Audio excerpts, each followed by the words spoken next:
Welcome to the DEC4 podcast. You can access episodes, companion articles, research notes and links, as well as information about our contributors and supporters at dec4podcast.com. Hope you enjoy the program.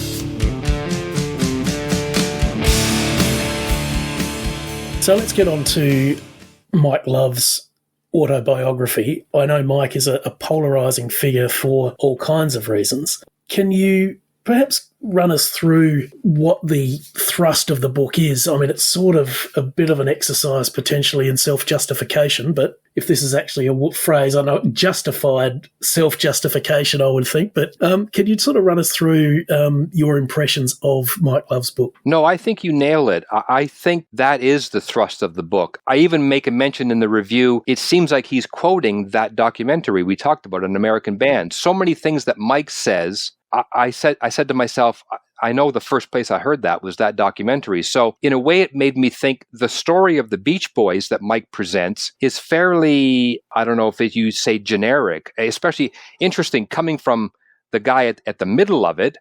It reads like a journalist just put together the facts about the band. So in a way, it's very plain, sort of. And I remember about a big hunk of the way into the book, I thought, well, this is almost kind of bland. But to get to your point, he really digs in deep when it comes to the word you just made up is perfect, because it is about, let me set this record straight. And right away, almost every page I came away with, you know what? I believe it. I understand. Who knows the Brian and Dr. Landy's era, what happened with the finances of the actual publishing of these songs. I can totally believe that Mike's name was left off some of them. Now, why or how that happened? See, Mike sometimes says, I was robbed because Brian or Murry or the two of them in cahoots robbed me. I don't think it's that black and white. Who knows? The fact remains that I don't think any of us fans deny that Mike was the lyricist. He wrote these words. And I made a point that let's keep it in perspective. She cruised to the hamburger stand now. I mean, those are perfect words for summertime. Don't get me wrong. And I don't need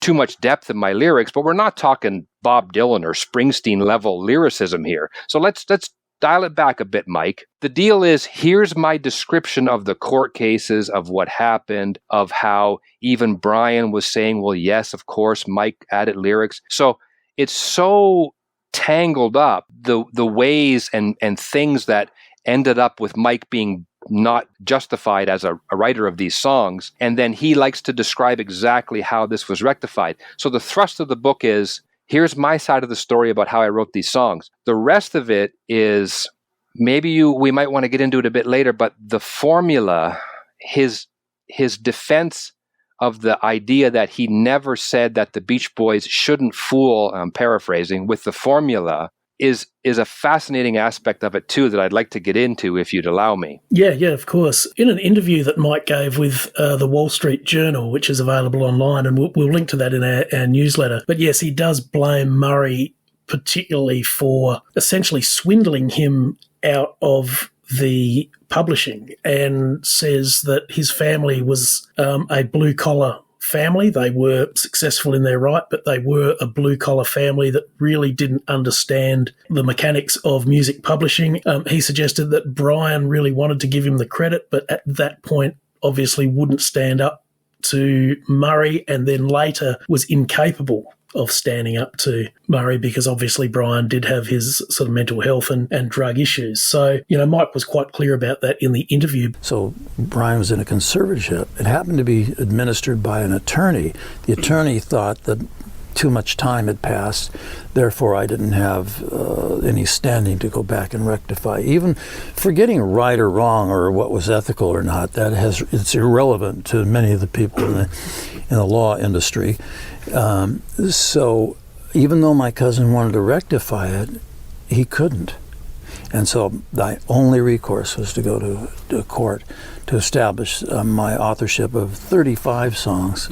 Actually, I wrote several more with my cousin Brian, but 35, including Help Me Rhonda, I Get Around, California Girls, and several others. It's clear that Mike had an eye on the business side of things. But is that such a bad thing? Because if you don't have a commercially viable touring band and recording band that supports, a lot of families, and crew and lavish lifestyles, then the creativity is going to dry up because it's not going to be financially viable. You just wouldn't be able to do it. I mean, I think the two need to live side by side. And has Mike been perhaps a little unfairly demonised for keeping an eye on the commercial aspect? A lot of us fans, we can get into this a nice meadow with flowers in a world where let the artist go, let him express himself. But if there's not business mechanisms behind that, I can sit in my basement and make beautiful music, but ain't nobody going to hear it unless there's something business